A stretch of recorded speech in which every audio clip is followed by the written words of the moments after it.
자, 다시 시작할게요. 잠시 쉬다 오셨나요? 5번 얘기하다 말았죠.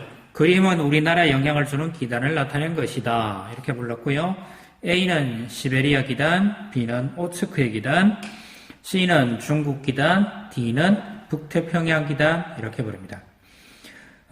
언제 발생하는지는 A는 주로 겨울이고요. B는 초여름, C는 봄, 가을, D는 따뜻하고 무더운 여름에 주로 발생합니다.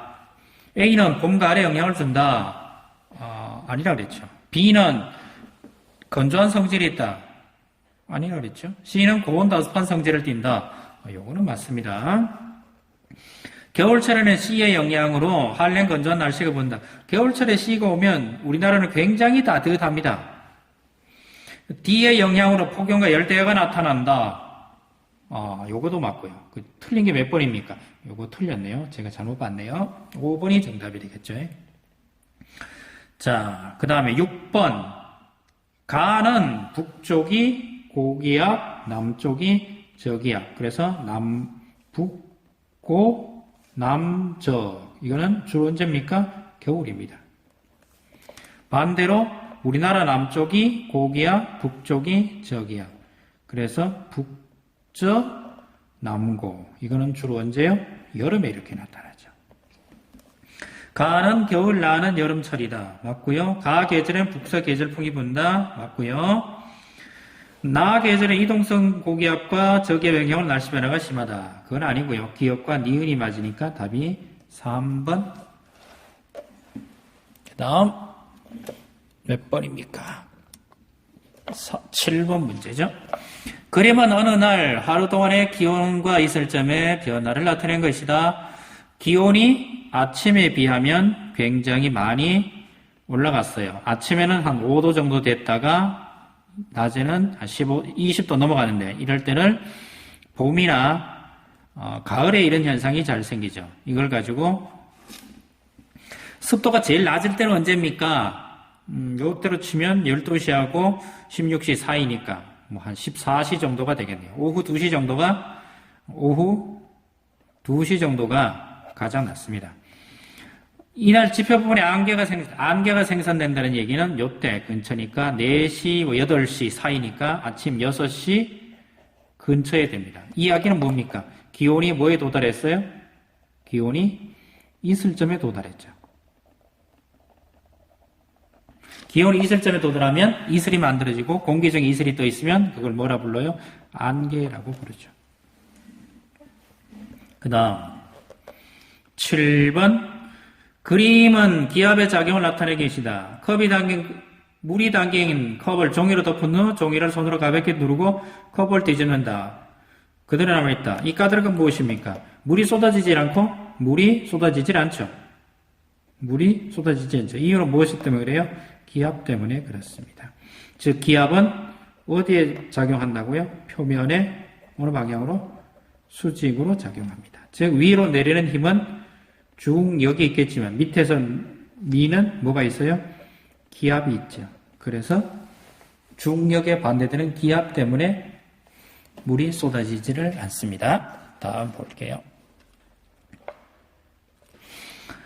다음은 철수가 주말 어느 바닷가로 여행을 다녀온 후 작성한 일기의 부분이다. 읽어볼게요. 낮에는 날씨가 맑고 햇빛이 매우 뜨거웠다. 바닷가에서 산책도 하고 조개도 잡았다. 낮 동안엔 서풍이 시원하게 불다가 해가 지고 난 후에는 바람이 잠잠해졌다. 밤에 별을 보러 다시 바닷가로 나갔는데 이번에는 동풍이 불고 있었다. 자, 낮에 어떤 바람이 불었어요? 낮에 서풍이 불었죠. 서에서 동으로 바람 불었습니다. 서에서 동으로 바람, 낮에 서에서 동으로란 얘기는 이거는 낮에 부는 바람 해풍이고요. 서쪽에 바다가 있고 동쪽에 뭐가 있다는 얘기예요? 육지가 있다는 얘기입니다. 그럼 이거는 어느 바다예요? 서해안을 다녀오신 거예요. 이분은.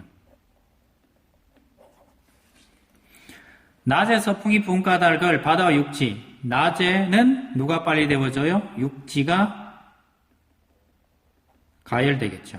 그래서 이쪽은 공기가 위로 올라가겠고 그러면 이 빈자리를 찾아서 바다 쪽에서 바람이 들어오는데 그 바람을 해풍이라고 그러죠. 이거는 언제 거예요? 낮에 거예요. 밤에는 반대되겠죠. 밤에는 해풍 육지가 먼저 식어서 그런 것이죠. 자, 우리나라 주변에 있는 거죠. 우리나라 주변에 현재 이 녀석들은 누굽니까? 우리나라 서울이네요. 온난전선, 여기는 한랭전선 이렇게 부르죠. P 지점은 현재 뭐가 와요? 비가 와요. 비가 오다가 점차 흐려져서 비가 오다가 개다가 갬. 그러다가 점점 소나기가 오고 그 다음에는 다시 갬. 근데 기온은 뚝 떨어져요. 갤 때 기온은 업 되죠. 이런 현상이 있습니다. 순서대로 쓰시면 돼요. 산업혁명 후 11번 논술 문제 11번 산업혁명 후 인류가 사용하는 화석연료 양은 점차 증가했다. 그 결과 대기 중 이산화탄소량이 증가하면서 지구의 평균기온이 점점 상승하고 있다. 지구의 평균기온이 상승하면 해수의 부피가 팽창하고 극지방이나 고산지대 분포하는 빙하가 녹아 바다로 흘러들어 해수면이 상승한다. 해수면이 상승하면 해안지역에 위치한 도시나 농경지가 침수되어 경제적 피해가 발생할 뿐 아니라 해안지역의 생태계도 심각한 피해를 준다. 지구온난화의 원인은 무엇입니까? 이 적에서는 무엇이라고 해놨어요? 산업활동이에요. 지구온난화는 인류의 산업활동이에요. 지구온난화 발생한 현상이 무엇입니까? 여기는 해수면 상승이 와요. 해수면 상승이 하면 저지대 침수가 오는데 저지대 침수는 주로 우리나라 대부분에서 가면 도시나 농지 이런 것들이 물에 잠기게 됩니다.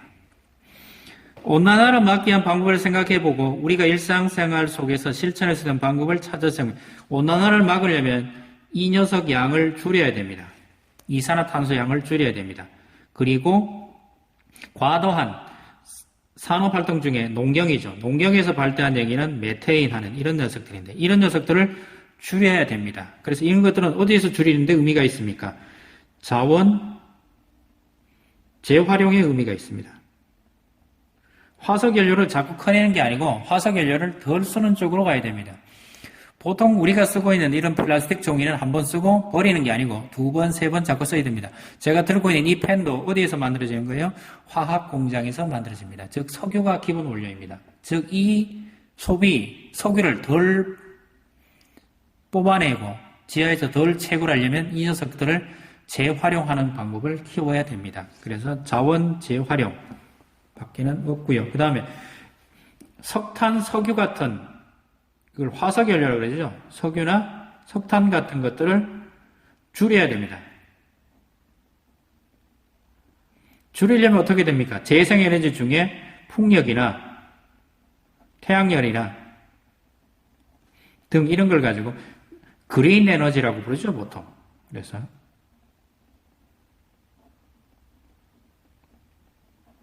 그린 에너지 사용으로 줄여야 됩니다. 그린 에너지는 물론 장점, 단점도 다 있습니다.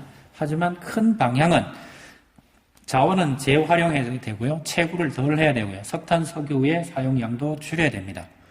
이것이 우리가 현재 당면하고 있는 과제입니다. 여기까지 하면 언제까지 다 했습니까? 대기권과 날씨 다 했습니다. 그리고 다음 시간에는 운동과 에너지를 하는 게 아니고 잠시 기권과 날씨에 대해서 연습 문제를 좀 풀고 형성평가 문제를 풀고 뒤를 맞아 하도록 하겠습니다. 잠시 쉬었다가 또 뵙겠습니다.